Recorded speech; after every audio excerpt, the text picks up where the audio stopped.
वक्रतुंड महाकाय सूर्यकोटि समप्रभा निर्विघ्नं कुरु मे देव सर्वकार्येषु सर्वदा। जय गणपति सभी को। आज हम नाड़ी पे बात करेंगे। इसके लिए हमने किशोर सर को इनवाइट किया है और इसके बारे में विशेष जानकारी सर आपको देंगे, क्योंकि नाड़ी के प्रमुख टीचर हमारे किशोर सर हैं। तो सर आपका स्वागत है और आप बताइए इनको नाड़ी के बारे में। जय गणपति की सभी को। जय गणपति। आज हम सभी नाड़ी की एक विशेष क्लास, जिसे डेमो क्लास के नाम से हम जानते हैं, उसके रूप में जुड़े हुए हैं। तो नाड़ी क्या है, नाड़ी हमें क्यों पढ़ना चाहिए, नाड़ी से हम क्या क्या नई चीज़ें सीख सकते हैं, नाड़ी हमारे जीवन में क्या क्या बदलाव ला सकती है, नाड़ी से ऐसे कौन से सूत्र हैं जो हमने अभी तक नहीं पढ़े और नाड़ी से हम उनको पढ़ के एक अच्छे फलित के रूप में कर सकते हैं। तो इन सभी बातों को लेकर आज डेमो क्लास है। सबसे पहले तो मैं अगर कोई अब इस ग्रुप में नया हो तो मैं परिचय चाहूँगा कि थोड़ा परिचय हो जाए, क्योंकि मैं समझ रहा हूँ शायद बाकी कुछ लोग तो पुराने ही हैं। अपने को अनम्यूट करके 2 मिनट में अपना परिचय दे दें, जिससे कि हम एक दूसरे से कम परिचय से रूबरू हो सकें। सबसे पहले मैं नाम ले लेता हूँ जो मुझे यहाँ दिखाई दे रहे हैं। अस्मिता जी।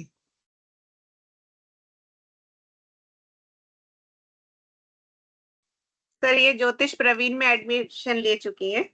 जी जी, हाँ तो और अच्छी बात है, उसके साथ में हाँ नाड़ी करना चाह रही। जी जी। और ये साना जी, साना एजेंट के नाम से ये भी नई हैं, ये जी शायद जी। कल भी थे।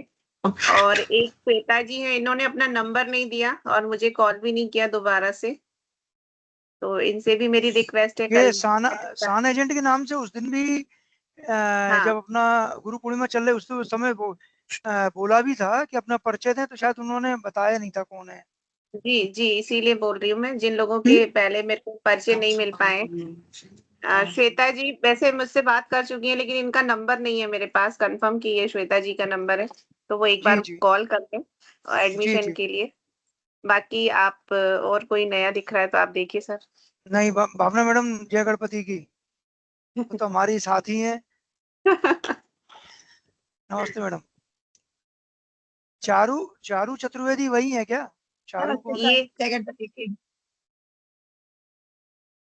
नहीं, भाई साहब मैं हूँ। अच्छा, अरे वाह, क्या बात है, आपने तो बहुत अच्छा रिटर्न बैक किया है। हाँ भाई साहब, जय गणपति। जय गणपति। मैं समझ गया था, आपकी आवाज से और समझ गया। चलिए, बहुत अच्छी बात ठीक है। है। राकेश जी शायद हमारे पुराने हैं, राकेश हाँ अग्रवाल सर, जी। हाँ sir, yes sir, yes sir, अरे यस वाह, sir. Rakesh ji welcome welcome, बहुत अच्छा। शोभा साहू जी तो हैं ही, जानते हैं, वो तो अपने स्टूडेंट ही हैं। चलिए, तो अब हम आगे बढ़ते हैं। आज नाड़ी के बारे में मैं 1 मिनट जरा अपना शेयर ओपन कर लूं, फिर, क्योंकि जब तक चीज सामने नहीं दिखे तब तक अच्छी नहीं लगती।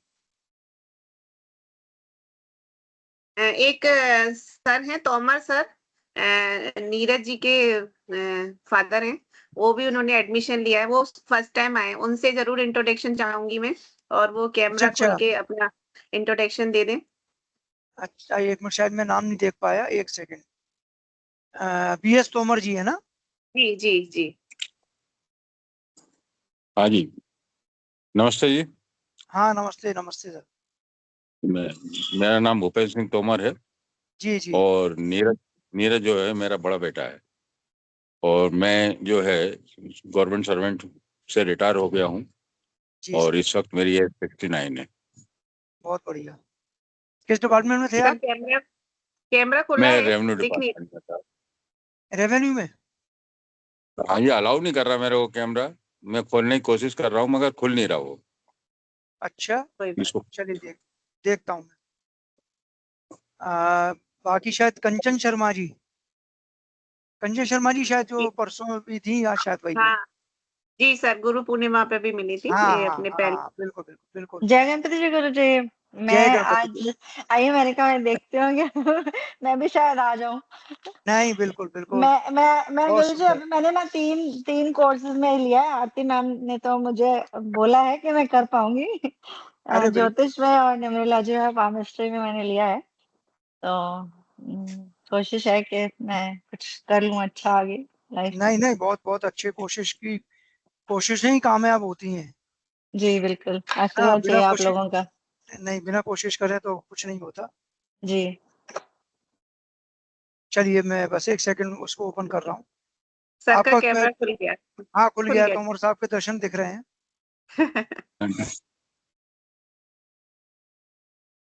चलिए एक सेकंड।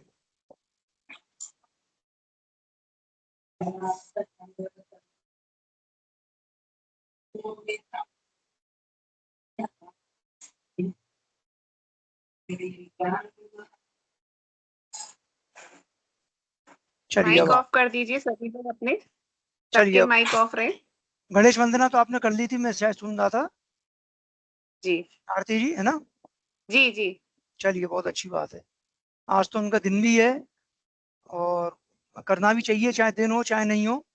जब तक हमको अपने इष्ट का ये आशीर्वाद आशीर्वाद नहीं मिलेगा, हम कुछ भी नहीं कर सकते जीवन में। ये तो हमारी छोटी सी क्लास है, कोई भी काम नहीं कर सकते, पत्ता नहीं हिलता। चलिए,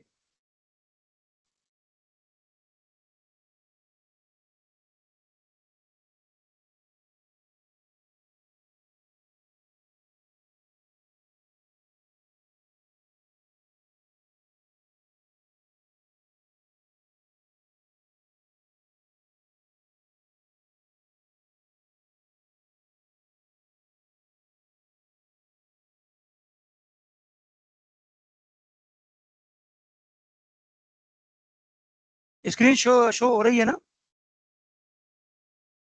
नहीं हो रही है।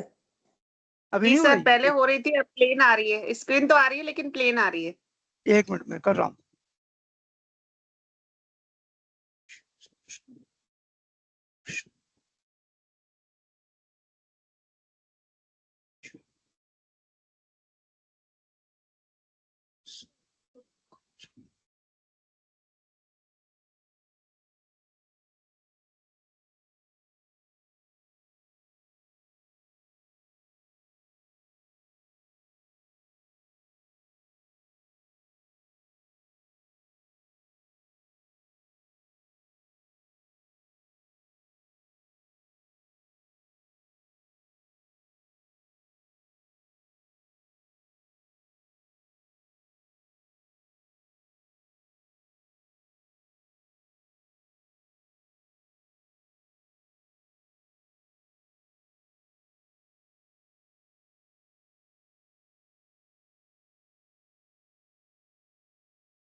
देखिए, सबसे पहले नाड़ी का मतलब समझते हैं। देखिए, कई लोग, क्या होता है, जब पहली बार मैं भी समझा था जब मैं पढ़ने गया, और जब लोगों से बात की, तो नाड़ी का कई लोग क्या समझते थे कि जैसे ये नाड़ी होती है, जो वैद्य लोग देखते हैं, तो कई लोगों के दिमाग में, या जो पूछने वाले भी होते हैं, उनके दिमाग में आता है कि हो सकता है ये इस तरह की नाड़ी देखकर और कुछ प्रिडिक्शन करते होंगे। तो नाड़ी का मतलब उनके दिमाग में आता है, क्या ये वो नाड़ी है जिस नाड़ी के आधार पर नाड़ी पकड़कर कुछ प्रोडक्शन किए जाएं? तो ऐसा कुछ नहीं है, क्योंकि नाड़ी क्या है, नाड़ी साउथ में जिस तरह से हम संहिता बोलते हैं, आपने उत्तर भारत में या नॉर्थ में, जब जितने भी हमारे ग्रंथ हैं उनको हम संहिता बोलते हैं, उन ग्रंथों को वहां पर एक तरह से नाड़ी बोलते हैं। तो कुछ नहीं है, केवल एक नाम दिया हुआ है ग्रंथों का नाड़ी के नाम से। तो नाड़ी एक बहुत वृहत, मतलब अलग से कहना चाहिए टॉपिक है। और नाड़ी, एक प्रकार की भी नाड़ी नहीं है, नाड़ी जाने कितने प्रकार की हैं। अगर देखा जाए तो गुरु नाड़ी के नाम से है, शुक्र नाड़ी है ना, मार्कंडे नाड़ी है, नंदी नाड़ी है, कुमार नाड़ी है, बुद्ध नाड़ी है, सरस्वती नाड़ी है, ध्रुव नाड़ी है और सत्य नाड़ी है। मतलब जिस जिस ऋषियों ने अपने अपने स्तर से उस नाड़ी को डिफाइन किया, नाड़ी ग्रंथ अलग से बना, मतलब वो किया, वो उसका नाम उन्होंने नाड़ी दे दिया। तो नाड़ी कोई एक अलग से कोई ग्रंथ नहीं है, इसका बेसिक जो है वैदिक से ही है। वैदिक जो लोग आप में से कर चुके हैं या जो कर रहे हैं, तो जो वैदिक कुंडली में जो चीज हम पढ़ेंगे, तो वैदिक कुंडली का ही बेस इसमें है। ऐसा नहीं है कि कुछ अलग से टॉपिक है। हाँ, कुछ जो है टेक्निक्स और कुछ बताने का तरीका, वो जरूर इसमें डिफरेंट है। तो नाड़ी के लिए, नाड़ी की जब बात आती है, सबसे पहले स्क्रीन आई क्या अब? नहीं गुरुजी, अभी अभी नहीं तक है। नहीं दिख रही। नहीं देखी? एक मिनट। नहीं सर, अब आ गई, चली गई। एक सेकंड, देख रहा हूँ, कर रहा हूँ।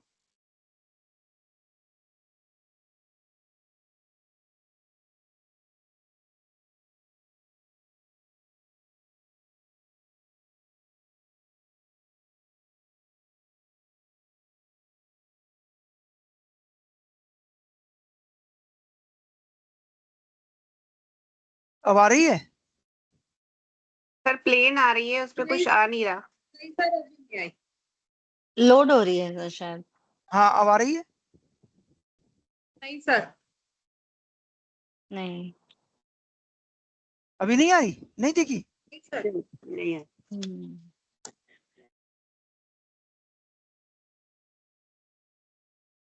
क्या बात है, एक मिनट।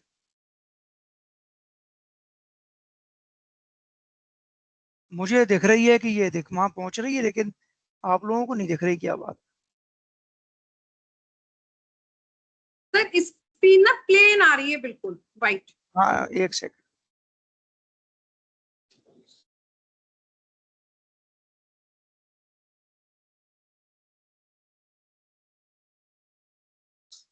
किशोर भाई साहब ले रहे हैं क्लास। अच्छा। अब आई क्या? नहीं सर, नहीं आई? नहीं सर, अभी नहीं आई। अरे, क्या हो रहा है आज?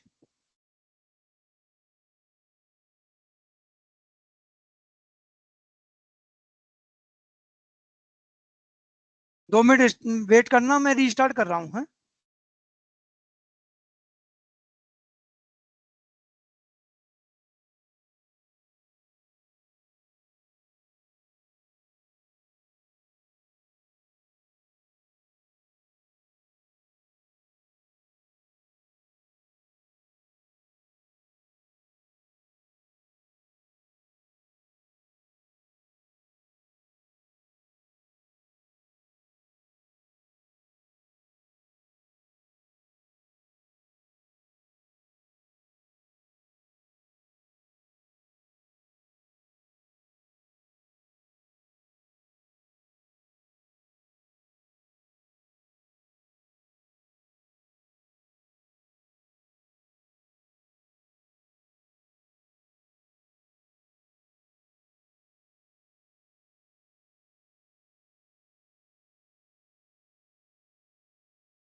हेलो, जी सर। अब दिख रहा है? देखना अभी तो नहीं आई सर। क्या हो गया है आज। नेट वीक होगा सर, मुझे ऐसा लग रहा है। नहीं नहीं, नेट वीक नहीं है, अभी भी नहीं आया। नहीं।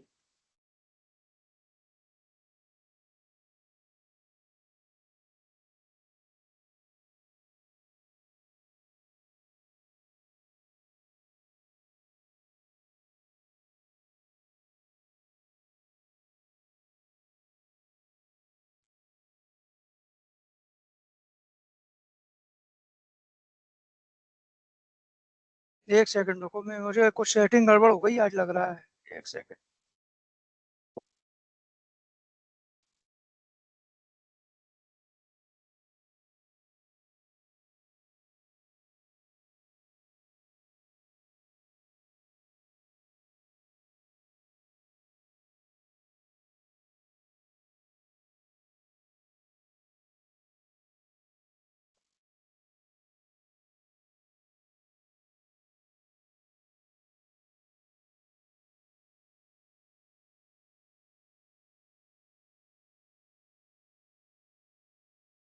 आ गई सर, आ गई। अब आ गई शायद। हाँ, आ गई।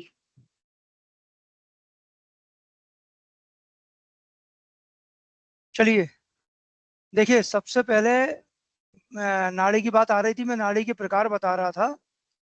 तो जब नाड़ी की जब इस कोर्स में हम जब पढ़ेंगे नाड़ी के बारे में, तो नाड़ी में सबसे पहले जिस तरह से वैदिक कुंडली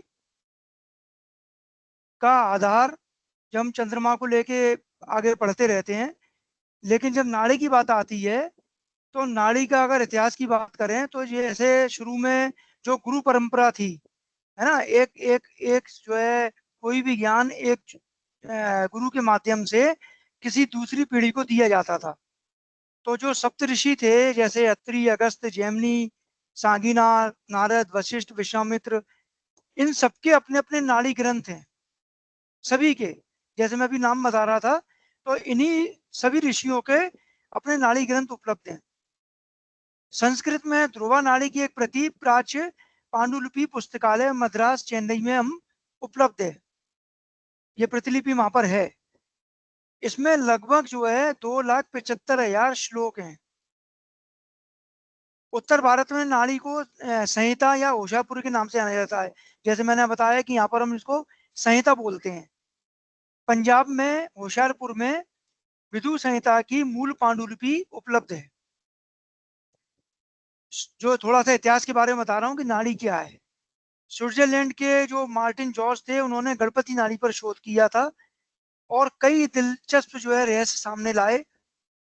भारत में जो इसके विशेषज्ञ रहे हैं उसमें श्री आरजी राव, दिनेश चंद्र गांधी, शंकर अड़ावल, के बी गोपाल कृष्ण, डॉक्टर श्रीनिवास शास्त्री, इन सबने अपने अपने आसान तरीकों से नाड़ी के रूप में इसमें अपना योगदान दिया है। तो नाड़ी दो प्रकार की कही गई है, एक जीव नाड़ी और एक अजीव नाड़ी। तो जीव नाड़ी क्या है? जीव नाड़ी का मतलब है, जैसे जीव हम बोलते हैं कि जीव जो पुराने दिनों के जो ऋषि होते थे, सिद्ध पुरुष, वो ध्यान के अभ्यास में रहते थे ज्यादातर, और अपनी ध्यान और साधना से अपनी सिद्धियां प्राप्त करते थे, और उन सिद्धियों से, अपनी ध्यान की शक्ति से किसी भी जातक को या किसी भी व्यक्ति को देख कर ही बता देते थे। मतलब जो सिद्धियां उनके पास आती थी, उनको अपनी सिद्धि के आधार पर वे किसी भी जातक के बारे में, उसके भविष्य के बारे में, भूत के बारे में और उपचार के बारे में सारी चीजें बता देते थे। ये सारी चीजें उन्होंने अपने छात्रों को, अपने शिष्यों को बताया, इसके बारे में पढ़ाया, और ये सारी चीजें ताड़ के पत्तों पर लिखी गई, और अगली पीढ़ी अपने गुरुओं के आशीर्वाद से इसे पढ़ने में सक्षम हुई। अब कह सकते हैं कि ये कई चीजें आज के समय में उपलब्ध नहीं है, लेकिन कई अभी भी ये इन्हीं पत्रों पर मद्रास वगैरह में, चेन्नई में लाइब्रेरी में ये ग्रंथों के या ताड़ के पत्तों में संकलित है। तो ये नाड़ी जीव नाड़ी कहलाती है। और दूसरी जो है अजीव नाड़ी, जो वर्तमान में प्रचलन में है। ये अजीव नाड़ी के आधार पर जन्म कुंडली का निर्माण जन्म विवरण के आधार पर किया जाता है, जैसा हम वैदिक कुंडली में करते हैं। और इसका विश्लेषण ग्रह गोचर के ग्रहों और दशा भुक्ति आदि के आधार पर, और मुख्य रूप से जैसे बृहस्पति, शनि, राहु, केतु और ग्रहों के प्रोग्रेशन के रूप में, फलित के रूप में इसका उपयोग किया जाता है। तो यहाँ पर दो नाड़ियां बताई गई हैं, एक जीव और एक अजीव। नाड़ी में अंकों का बहुत ज्यादा महत्व है। जब शुरुआत में हम जब टॉपिक करेंगे तो आपके सिलेबस में भी 9 अंकों का जादू बताया गया है, मैजिक ऑफ द 9 नंबर्स। तो ये 9 अंकों का क्या महत्व है ये डिटेल में हम पढ़ेंगे। इसमें 1 को ब्रह्मा और 9 को ब्रह्मा की छाया के रूप में लेते हैं।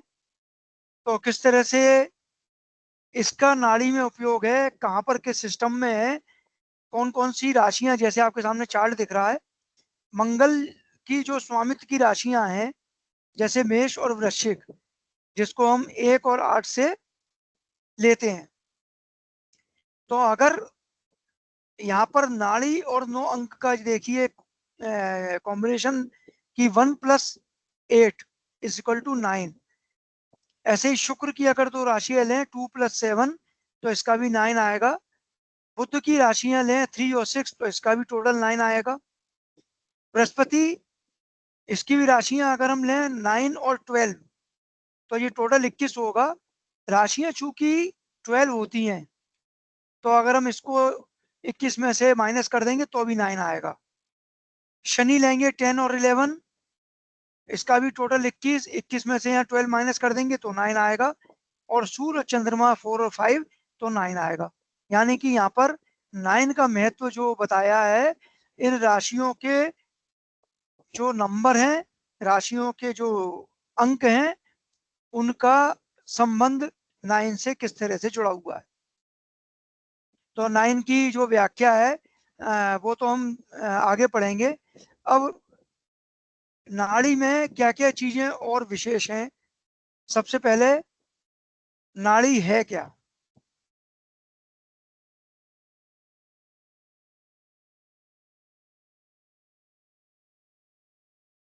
देखिए, नाड़ी में मैंने जैसा बताया, इसमें सबसे पहले जो हम लेते हैं वो लेते हैं त्रिकोण। आप में से कोई त्रिकोण जानता है?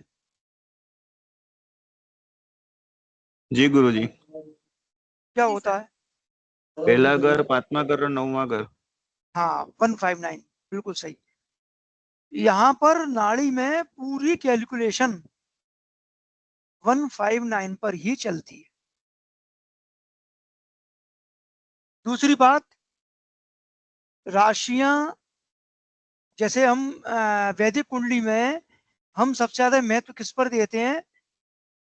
राशि तो है ही, राशि यहाँ पर भी है, ग्रह यहाँ पर है, ग्रह वहां पर भी है, लेकिन वहां पर हम भाव को महत्व देते हैं। आपने देखा होगा, जो लोग पढ़ चुके हैं या पढ़ेंगे, कि हम भाव की बात करते हैं।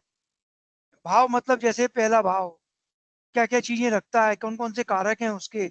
दूसरा भाव किस भाव का कारक है, उसका भाव का कौन कारक है, तो हम वहां पर भाव को पकड़ते हैं। लेकिन यहाँ पर मुख्य रूप से राशियों को पकड़ा जाता है। साइन है, साइन को पकड़ते हैं, साइन के आधार पर, राशि के आधार पर पूरी कैलकुलेशन होती है। भाव को इतना महत्व नहीं दिया जाता। दूसरी बात, यहाँ पर जितने प्लेनेट हैं वो सब जो है अपने अपने रोल अदा करते हैं। जैसे उदाहरण के तौर पर अगर मैं कहूँ कि अगर वैदिक कुंडली से किसी का हमको व्यापार देखना है, किसी की नौकरी देखना है, तो हम क्या करते हैं, हम उसके दशम भाव पर जाते हैं। दशम भाव में बैठे हुए ग्रह या दशमेश जो है नवांश में कहाँ पर गया, उसकी क्या पोजीशन है, इस तरह से हम कैलकुलेशन करके निकालते हैं कि हाँ इसकी वृत्ति क्या हो, किस तरह की व्यापार करेगा या किस तरह की नौकरी इसको मिलेगी। यहाँ पर पूरा का पूरा इस तरह से कहना चाहिए व्यापार का या नौकरी का पूरा कार्य एक प्रमुख ग्रह शनि को दे दिया गया है, क्योंकि शनि क्या है, कर्म कारक है। कोई भी काम हम करेंगे तो वो कर्म होगा, तो यहाँ शनि को उन्होंने कर्म कारक मानते हुए शनि से आधार पर पूरी कैलकुलेशन करते हुए आगे बताते हैं कि इस व्यक्ति को किस तरह का जॉब मिलेगा, किस तरह की लाइन मिलेगी, वो शनि के आधार पर कैलकुलेशन से होती है। 159 से करते हुए जब हम पढ़ेंगे किस तरह से कैलकुलेशन की जाती है, इसके 212 में कौन कौन से ग्रह हैं और जो अपनी डायरेक्शन है उन डायरेक्शन में कौन से ग्रह हैं, जैसे आपके सामने चार्ट दिख रहा है। कुछ तो सबसे बड़ी बात है कि ये चार्ट है, ये चार्ट आपका साउथ इंडियन स्टाइल है। हम जब नाड़ी का क्लास पढ़ेंगे तो यहाँ पर जो हमारा वैदिक कुंडली के चार्ट हैं उसके साथ साथ जो साउथ इंडियन चार्ट है उसकी भी स्टाइल हमको सीखना पड़ेगी। थोड़ा सा डिफरेंट है वो, जैसा आपके सामने दिख रहा है इस चार्ट के अनुसार। तो जब हम करेंगे तब मैं सिखा दूंगा कि ये चार्ट कैसे बनता है। तो इस चार्ट में और डायरेक्शन के आधार पर हम इसके प्रोफेशन, किसी के जातक के प्रोफेशन वगैरह के बारे में जान सकते हैं। दूसरा जो सबसे प्रमुख ग्रह है, सबसे प्रमुख प्लेनेट है नाड़ी में, that is Jupiter, Brihaspati. Brihaspati यहाँ पर जीवा कहलाता है। जीवा का मतलब ही कौन है?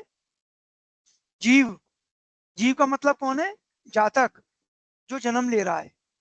तो यहाँ बृहस्पति सबसे ज्यादा प्रमुख है। बृहस्पति जीवा है, तो कोई भी किसी प्रकार की अगर कुंडली में कोई चीज हमें जातक के बारे में देखना है तो हम बृहस्पति को मुख्य केंद्र मानकर, बृहस्पति प्लेनेट को मुख्य केंद्र मानकर आगे की कैलकुलेशन करते हैं और उसके आधार पर देख लेते हैं। अब जैसे किसी का हमको विवाह के बारे में देखना है, क्योंकि ये सब चीजें मैं इसलिए थोड़ी थोड़ी डिफरेंट बता रहा हूँ कि जो चीजें हम वैदिक कुंडली में पढ़ते हैं, वैदिक कुंडली में अगर विवाह की बात करें तो आप में से कई जानकारी भी होंगे, तो हम क्या देखेंगे अगर किसी के विवाह के बारे में देखना चाहते हैं तो हम क्या क्या देखेंगे?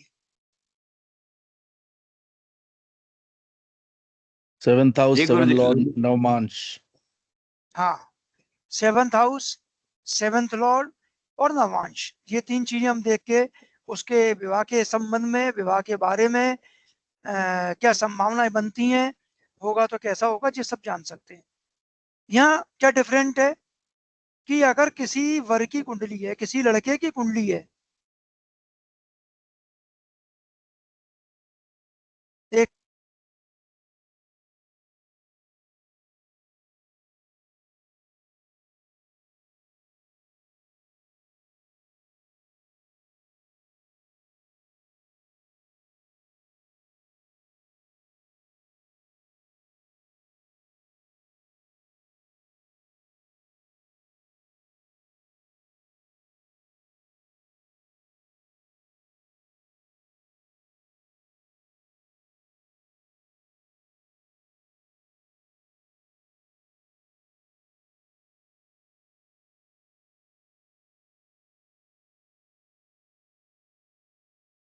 तो यहाँ पर अगर किसी लड़के की कुंडली है और उसके शादी के संबंध में देखना है तो हम मंगल से देखते हैं, ओ सॉरी शुक्र से देखेंगे।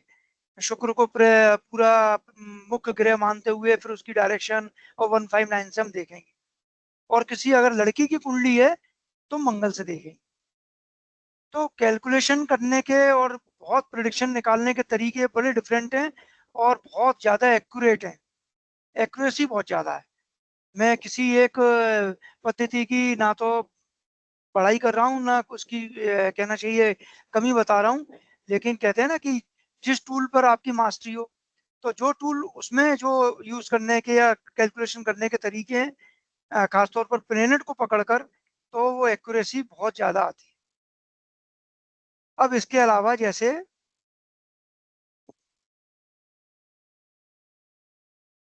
हाउस ऑफ प्रोफेशन मैंने बताया, जैसे हाउस ऑफ हस्बैंड बताया, जैसे मान के चलिए ये सामने कुंडली दिख रही है, तो इसमें अगर हम प्रोफेशन की बात करेंगे तो सैटर्न को, जैसे मैंने बताया प्रोफेशन में सैटर्न को लेंगे। Saturn is the Lord of profession. तो उसके आधार पर इसकी कॉम्बिनेशन सेकंड, फिफ्थ, नाइन्थ, 159 या सेकंड 2 और 12 जो आगे और पीछे के जो ग्रह हैं उनके बारे में वो सबसे पहले हम पकड़ते हैं। हाउस ऑफ हस्बैंड में Mars is the Lord of this house, है ना। The prediction is told from the planetary combination, तो यहाँ पर हमने मार्स को पकड़ा। हाउस ऑफ वाइफ में Venus is the Lord of this house. House of profession में सैटर्न। तो ये सब टेक्निक केवल ग्रह को पकड़ने के बाद ही अलग से पता पड़ती है। तो सबसे पहले इसमें त्रिकोण का महत्व है। त्रिकोण लेने के बाद इसमें डायरेक्शंस का महत्व है। डायरेक्शन, और क्योंकि जैसे आपके सामने ये चित्र दिख रहा है, तो ये कुंडली का जो डायरेक्शन की नॉर्थ, जैसे मान लीजिए यहाँ से सबसे पहले अगर मैं इस चार्ट का थोड़ा सा आपको बता दूं, ये 12 नंबर से स्टार्ट होता है। मतलब यहाँ आपको जो मून और वीनस दिख रहे हैं, ये 12 नंबर राशि है, 12 से स्टार्ट है। इसके बाद ये 1 नंबर से स्टार्ट है। तो 1 2 3 4 5 ऐसे करते हुए 12 तक गया है। इसमें मेष से स्टार्ट है ईस्ट, जो हम पहले भी पढ़ा हुआ है राशियां। तो ईस्ट, साउथ, वेस्ट, नॉर्थ, फिर east, south, west, north, east, south, west और नॉर्थ। इस तरह के करने के बाद हम एक जो है यहाँ पर रफली चार्ट बनाते हैं, जैसे साइड में दिख रहा है। और इस चार्ट में यहाँ पर डायरेक्शन में बैठे हुए जो जो ग्रह हैं, जैसे नॉर्थ में यहाँ पर देखिए, नॉर्थ का हम अगर पकड़ते हैं तो मून, वीनस और केतु। देखिए यहाँ पर नॉर्थ में केतु, और यहाँ नॉर्थ खाली है, तो नॉर्थ में मून, वीनस और केतु है। ईस्ट में यहाँ पर सन और मरकरी है, और साउथ में यहाँ पर मार्स, जुपिटर, सैटर्न और राहु है। ये सबसे पहले मार्किंग की जाती है इस तरह से। अब इसके आधार पर कई चीजों का, कई बातों का, कुंडली की कई चीजों का सॉल्यूशन इसी डायरेक्शन से पता पड़ जाता है कि एक ही डायरेक्शन में बैठे हुए ग्रह एक दूसरे की सहायता करेंगे, एक दूसरे के डायरेक्शन के विपरीत बैठे हुए ग्रह एक दूसरे से विपरीत रहेंगे। और जब फिर 159 और एक साथ बैठे हुए ग्रह क्या रिजल्ट देंगे, उससे तुरंत आंसर निकल के आता है। तो यहाँ पर राशि का, डायरेक्शन का, 159 का सबसे बड़ा महत्व है। फिर इसके बाद अगर हम बात करते हैं तो फिर आती है इसमें नक्षत्र की। जितना नक्षत्र का उपयोग नाड़ी में है, उतना, जैसे आपने केपी में भी सुना होगा, ठीक इसी तरह से यहाँ पर भी नक्षत्र, और नक्षत्र के बाद उसका उपनक्षत्र, और उसका फिर उप नक्षत्र तक हम जाते हैं। और उसके आधार पर उसकी जो कैरेक्टरिस्टिक है कि कोई भी ग्रह किसके नवांश में गया, बात अलग है, नवांश में वो किसके नक्षत्र में है, उसका सब लॉर्ड कौन है, सब लॉर्ड कौन है, वहां तक की उसकी कैलकुलेशन करते हुए कैरेक्टरिस्टिक से हम उस व्यक्ति के बारे में, या प्रोफेशन, मान लीजिए प्रोफेशन के बारे में देख रहे हैं, तो हम उसके सब लॉर्ड तक जाएंगे। और ये केवल बेसिक चीजें हैं।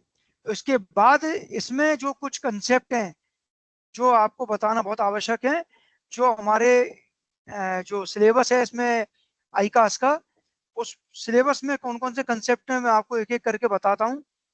और सब जितने कंसेप्ट हैं सारे डिफरेंट हैं और बहुत यूजफुल हैं। जैसे एक कंसेप्ट है जीवा शरीरा, मैं इसको 1 मिनट ओपन कर रहा हूँ।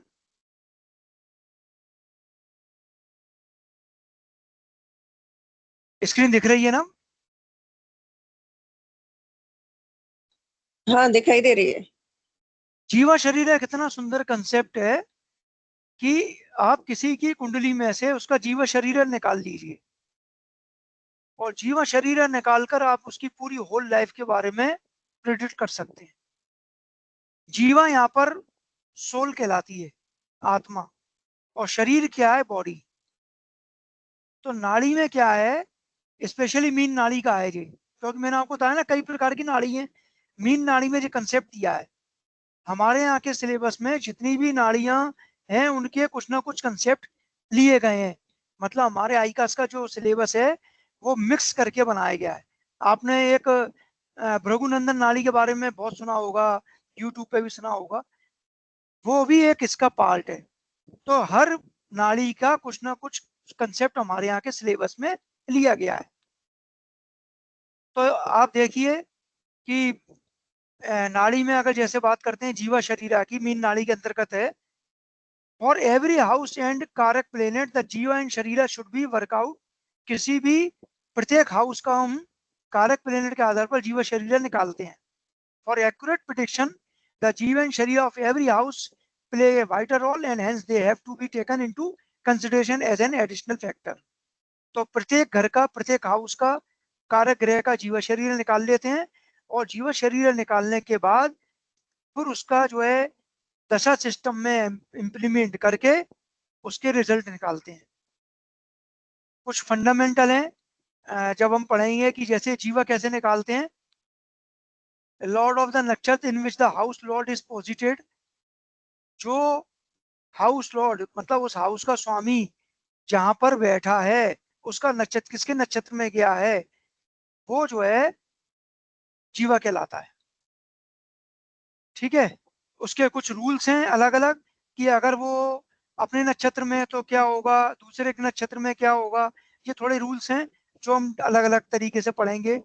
फिर शरीरा कौन है, और इन दोनों को करने के बाद मैंने अपनी क्लास में ही, पिछली क्लास में बहुत अच्छी तरह इम्प्लीमेंट करके एक उदाहरण के साथ इसको किया था, और वास्तव में 2-3 कुंडलियों में बहुत ही गजब का इसका रिजल्ट आया था। तो जीवा शरीरा बहुत बढ़िया कंसेप्ट है। थोड़ा सा इंट्रोडक्शन दिया मैंने। इसके बाद इसका एक कंसेप्ट और है, और वो है हमारा नाड़ी प्रोग्रेशन।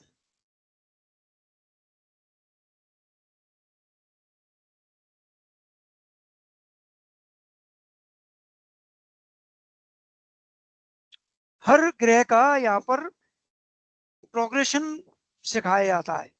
यानी कि प्रोग्रेशन का मतलब क्या होता है कि कोई भी एक ग्रह, मान लीजिए जुपिटर है, और जुपिटर अपने पर्याय में प्रोग्रेशन में कहाँ कहाँ जाएगा, जितनी उसकी दशा पीरियड है उस पीरियड में वो किस किस भाव पर पहुंचेगा और उसके क्या रिजल्ट देगा, वो प्रोग्रेशन से निकलता है।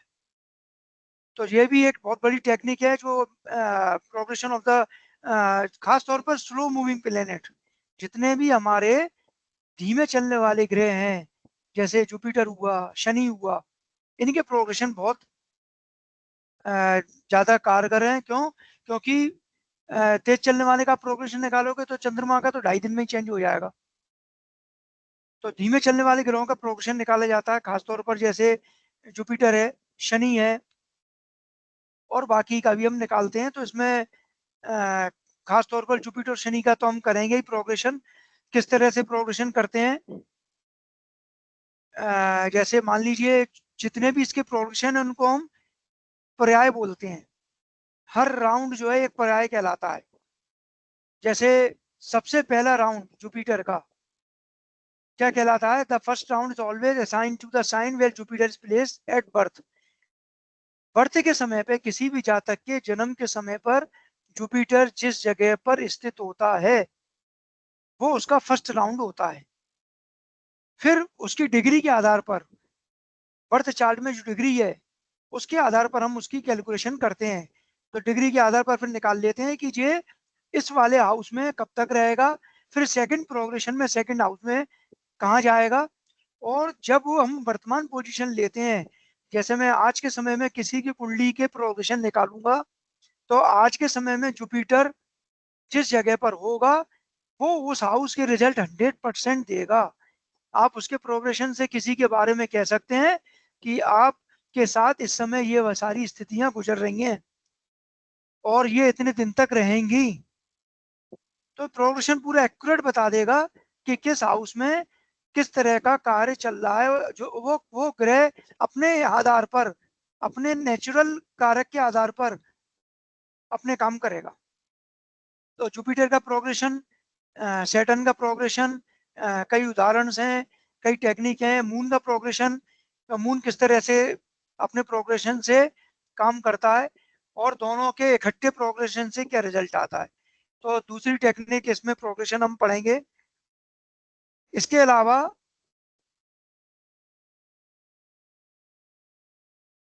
एक पद्धति है इसमें भृगु बिंदु की। मैं कह रहा हूं ना कि जितनी टेक्निक्स हैं, कि आप जितनी टेक्निक पढ़ोगे और हर टेक्निक से, प्रत्येक टेक्निक अलग है, हर टेक्निक से आप प्रिडिक्शन निकाल सकते हैं। जो टेक्निक आपको अच्छी लगे, एक भृगु बिंदी की बहुत अच्छी टेक्निक है जो इसमें हम लेते हैं। भृगु बिंदु क्या है, छोटा सा एक इंट्रोडक्शन बताता हूँ। जो इमेजिनरी मिड पॉइंट होते हैं राहु केतु के, राहु और मून एक्सिस में जो इमेजिनरी काल्पनिक पॉइंट होते हैं, जिसे हम बड़े सेंसिटिव पॉइंट बोलते हैं, तो कोई भी प्लेनेट जो बेनिफिक या मेलेफिक होगा, जिसमें हम राहु केतु को भी लेते हैं, वो अपने जो रिजल्ट देता है अच्छे या खराब, उसके उस समय जन्म के समय पर जातक के, या जिस समय हम कुंडली देख रहे हैं उस समय उसके कितने भृगु बिंदु हैं, उसकी एक टेक्निक है, लॉन्गिट्यूड के आधार पर निकाले जाते हैं। और जब वो भृगु बिंदु की टेक्निक के आधार पर भृगु निकल आता है, तो उस पॉइंट में उस भृगु बिंदु कहाँ पर गुजर रहा था, वो क्या रिजल्ट देगा। जैसे एक उदाहरण है, एक सामने आपको कुंडली दिख रही है, इंदिरा गांधी के एग्जाम्पल चार्ट लिया गया है। जैसे इसमें मून और राहु के आधार पर भृगु बिंदु निकाले हैं। अब इसमें भृगु बिंदु की जो पोजीशन है, 31/10/1984 को 9:09 पर, जिस समय इंदिरा गांधी का असैसिनेशन हुआ था, ठीक है। तो उस समय के भृगु बिंदु में combination of the Saturn and Mars give result to formation of the Yama yoga which causes एवेक मार्स 24:48 डिग्री पर, सैटर्न 24:06 डिग्री पर। और उस समय के भृगु बिंदु देखिए इस कुंडली में, ये यहाँ पर 6वें घर पर 6th हाउस में बृहस्पति की राशि में भृगु बिंदु निकल के आया था। और इसका जो रिजल्ट निकला था 31/10/84 को, तो भृगु बिंदु जिस घर में आएगा, जहां पर जिस हाउस से रिलेशन रहेगा, उस हाउस के रिजल्ट देगा। तो जिस समय किसी भी व्यक्ति की अगर कोई घटना के बारे में हमको जानकारी देखना है, तो उस समय का भृगु बिंदु निकालकर हम उसकी घटना के बारे में जानकारी देख सकते हैं।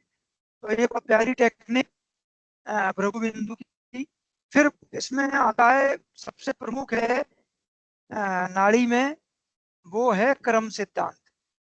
आपने ग्रामीण वन में कर्म सिद्धांत के बारे में सुना होगा। और यहाँ पर चूंकि शनि और बृहस्पति दो प्रमुख ग्रहों को लिया गया है, तो दो प्रमुख ग्रह जो आपके शनि को, जैसे मैंने बताया कि कर्म के कारक के ग्रह के रूप में, और बृहस्पति जीवा, और शनि जो कि प्रमुख कर्मदाता है। तो यहाँ कर्म सिद्धांत का बेसिक एक नाड़ी के परिप्रेक्ष्य में किस तरह से हम को देखना है, किस तरह से आगामी कर्म, क्रियामान कर्म क्या होते हैं, रीबर्थ क्या होता है ना, दृढ़ कर्म क्या होते हैं, ये सारे। और इसमें जीवा का रोल क्या है, जीवा किस तरह से रोल निभाता है, कौन कौन सा प्लेनेट कौन कौन से कर्म में क्या रोल निभाता है, कौन से हाउस में क्या इफेक्ट देता है, प्रारब्ध कर्म में कौन कौन से ग्रह किन किन हाउस में कौन कौन से कर्मों के आधार पर अपने रिजल्ट देते हैं, नाड़ी एस्ट्रोलॉजी में डिफरेंट रूप में इसमें हम पढ़ेंगे कर्म सिद्धांत के बारे में। इसके अलावा जब बात आती है टाइम की, देखिए कोई भी कहना चाहिए ग्रंथ हो, कोई भी एस्ट्रोलॉजी हो, जब प्रेडिक्शन बताते हैं, जब प्रेडिक्शन कैलकुलेट करते हैं, तो फिर टाइम भी पूछा जाता है कि ये घटना कब घटेगी। तो इसमें यहाँ पर 2-3 तरह के पैटर्न्स हैं दशा निकालने के, और बिल्कुल डिफरेंट है। मतलब जो हमने जितनी भी दशाएं पढ़ी हैं आपने, विंशोत्तरी वगैरह, बेसिक वही है, लेकिन यहाँ पर थोड़ा सा चेंज कर दिया गया है। उनमें से प्रमुख है भृगुपड़ा दशा। तो भृगुपड़ा दशा विंशोत्तरी के आधार को बनाते हुए ही हम पढ़ेंगे, लेकिन इसकी टेक्निकल डिफरेंट है। भृगुपड़ा दशा क्या है, इसमें जो आपने आरूढ़ लग्न, जेमिनी में एक आरूढ़ लग्न होती है, आरूढ़ लग्न के बारे में आपने सुना होगा।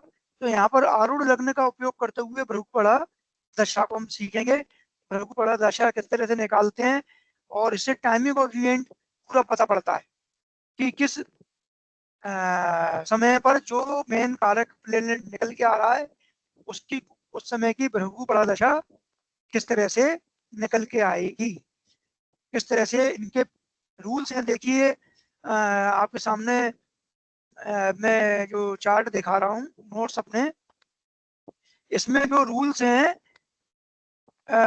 इसके भृगुपड़ा दशा के प्रिडिक्शन के, तो देखिए यहाँ पर 1, 14, 21 और 23 डिक्टिम्स हैं। आप कोई भी डिक्टिम ऐसा हो नहीं सकता कि नहीं लगेगा, तो आप उन डिक्टिम को किसी भी डिक्टिम को लगा के देखेंगे तो इसमें रिजल्ट दिया हुआ है कि वो किस तरह का रिजल्ट वहां पर आपको देगा। तो भृगुपड़ा दशा प्रोग्रेस चार्ट के आधार पर, इनके प्रोडक्शन के आधार पर नाड़ी में, वो हमारे सिलेबस में भी है और नाड़ी के ग्रंथ भी हुई है जो टेक्निक। इसके अलावा नाड़ी का ट्रांजिट डिफरेंट है कि नाड़ी जैसा हम ट्रांजिट समझते हैं गोचर, तो नाड़ी में गोचर किस तरह से काम करता है। बेसिक वही है, थोड़ा सा चेंज है। नाड़ी के जो पैरामीटर हैं वो प्लेनेट्स के कैरेक्टर्स थोड़े से डिफरेंट हैं, है ना। मित्रता शत्रुता थोड़ी डिफरेंट है कैरेक्टर्स की, और बाकी चीजें बेसिक वही है जो हम वैदिक में पढ़ते हैं। तो एक त्रिदशा बहुत अच्छी पद्धति है, मैं इसको थोड़ा सा और आपको बता दूं। जिस तरह से मैंने अभी भृगुपड़ा का बताया, एक त्रिदशा सिस्टम हो रहे, 2 सिस्टम है, एक भृगुपड़ा और एक त्रिदशा। आपको जो यूज करना है, जो आपको अच्छा लगता है आप वो यूज कर सकते हैं। तो इसमें त्रिदशा में त्रिदशा प्रिंसिपल है, ये बेसिक काम करता है जो आपने सुना होगा तारा, है ना। जो तारे होते हैं जन्म तारे, संपत विपत क्षेम प्रतरी, उस तारा के आधार पर त्रिदिशा सिस्टम चलता है। तो तारा वैसे भी बड़ी सूक्ष्म प्रणाली है, नक्षत्र पर आधारित है, और प्रिडिक्शन में ही सबसे बढ़िया तारा काम करता है। उसी तारा का इस त्रिदशा प्रिंसिपल में यूज किया जाता है। तो तारा पद्धति के द्वारा त्रिदशा सिस्टम किस तरह से नाड़ी में होता है ये हम पढ़ेंगे, नाड़ी के डिफरेंट पैरामीटर पढ़ेंगे। तो इस तरह से जो हमारा सिलेबस है वो काफी हद तक नाड़ी का एक, मैंने कहा ना कि नाड़ी के जितने भी ग्रंथ हैं, आप तो केवल, कई लोग कहते हैं ना कि अरे आप तो आजकल BNN पढ़े, हम तो केवल वो कि वो यूट्यूब पर जो हमारा मीडिया, सोशल मीडिया, वो जो करता है वो हमें बड़ा पसंद आता है। तो यूट्यूब पर देख लिया वो BNN पता पड़ा this is a very small part of नाड़ी। तो नाड़ी तो बहुत विशाल है, और विशाल का ये पार्ट जो छोटे छोटे उसके स्पेशल पार्ट हैं, स्पेशल जो कहना चाहिए अलग अलग भाग है, वो हमारे सिलेबस में समाहित हैं। वो सारे पार्ट आपको इसमें सिलेबस में मिलेंगे। बहुत इंटरेस्टिंग सब्जेक्ट है, बहुत कहना चाहिए प्रिडिक्शन के हिसाब से बड़ा इंटरेस्टिंग सब्जेक्ट है। और एक बार इसको जब प्रैक्टिस करने लगते हैं तो बड़ा ही आनंद आता है। इससे ज़्यादा मैं इसमें कुछ कह नहीं सकता। जब जब पढ़ते हैं, जब यूज़ करते हैं, तभी चीज़ की विशेषता पता पड़ती है। तो ये नाड़ी क्या है, नाड़ी में हम क्या क्या पढ़ेंगे, एक छोटा सा इंट्रोडक्शन था। बाकी डिटेल तो जब आप क्लास ज्वाइन करेंगे तब आपको पता पड़ेगी। कोई डाउट हो, कुछ प्रश्न हो तो पूछ सकते हैं।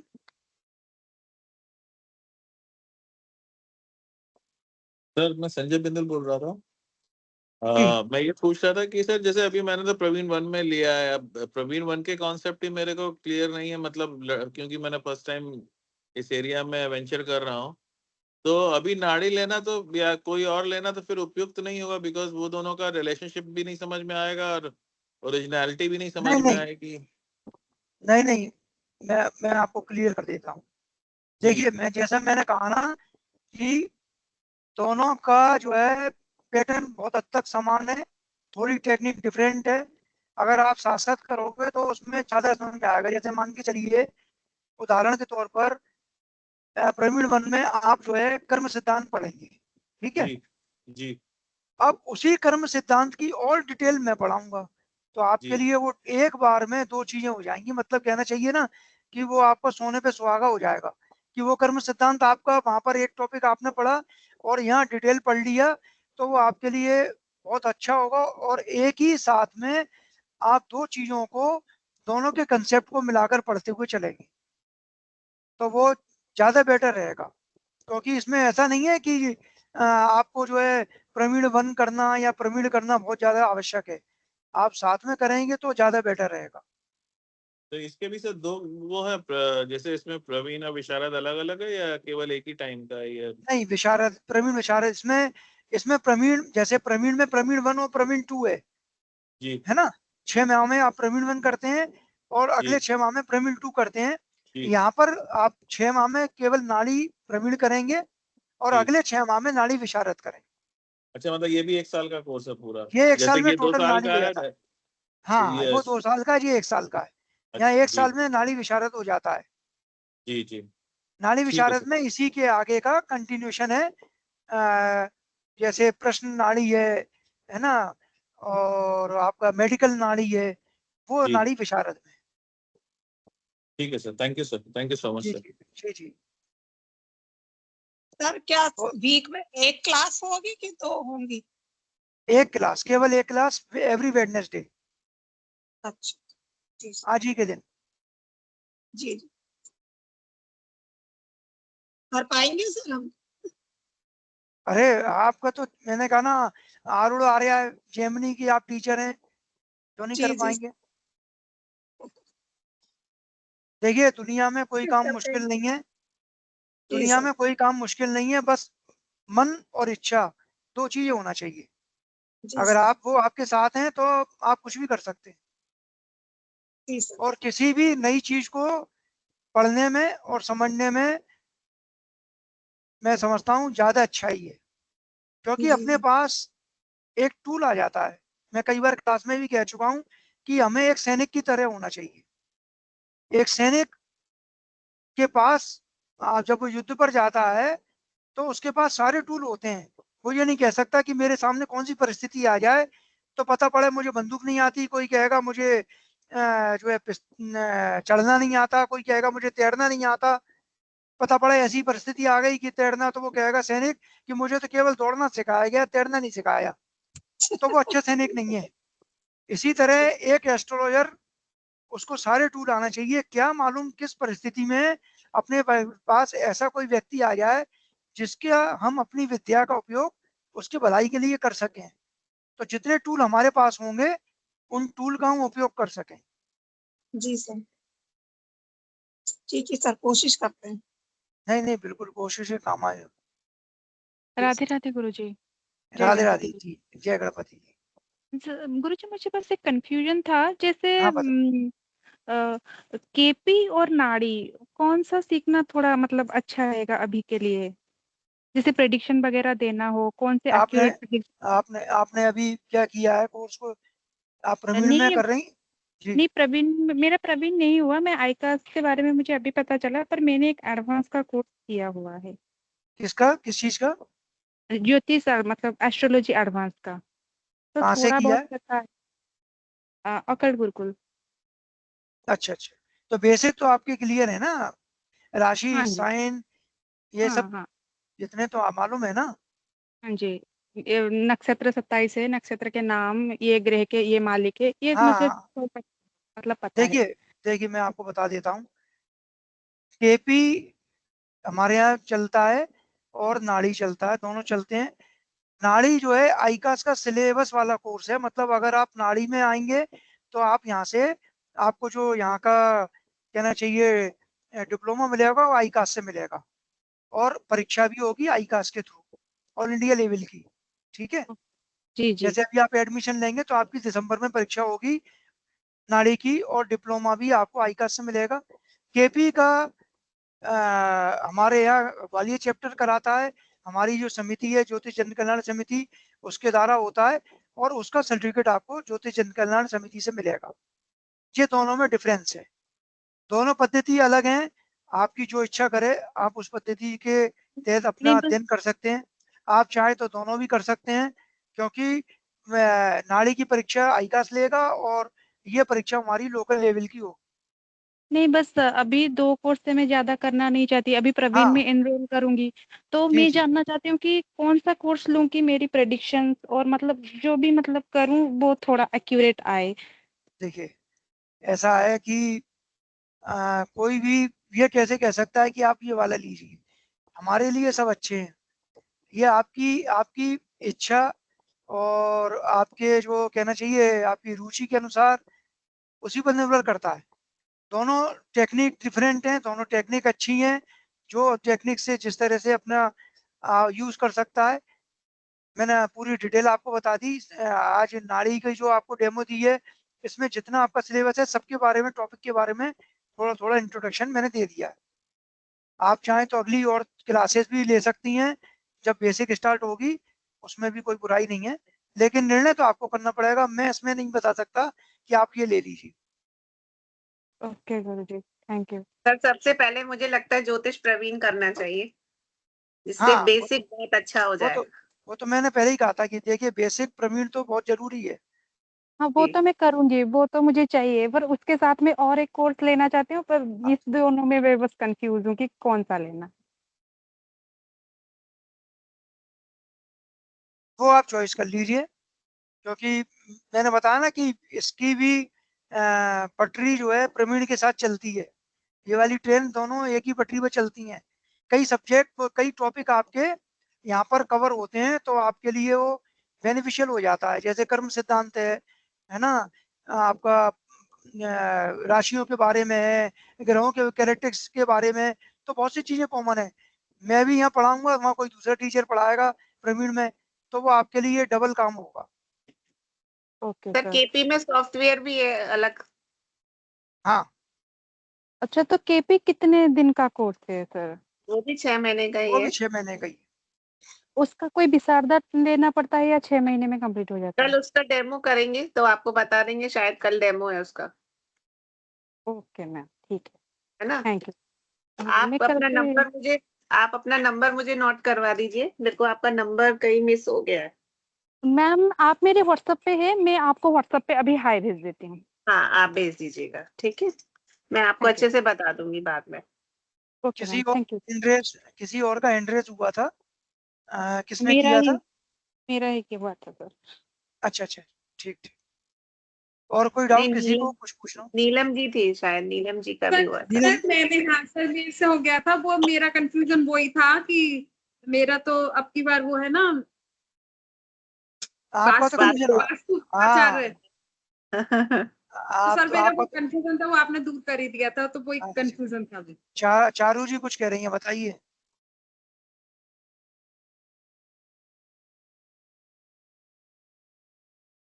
चारू जी आपने एंड्रेस किया? हाँ हाँ, हाँ, क्लासेस कब से शुरू होंगे? अगले अगले वेडनेसडे से। अगले वेडनेसडे से। अच्छा ठीक है, बस यही पूछना जी जी। था। तो चलिए फिर आज की क्लास को यहीं सर्ववंतु करते हैं, और अगले बुधवार से रेगुलर क्लास स्टार्ट हो जाएंगी, क्योंकि इसका सिलेबस थोड़ा सा बड़ा है। तो मैं चाहता हूं कि बिल्कुल एग्जाम के पहले तक हम कंप्लीट करते हैं, एक एक पॉइंट सिलेबस के अनुसार, कोई भी टॉपिक इसमें छूटेगा नहीं। तो अगले वेडनेसडे से 7 बजे से हम क्लास स्टार्ट करेंगे।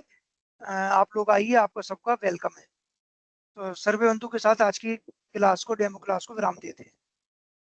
सर्वे भवन्तु सुखिनः।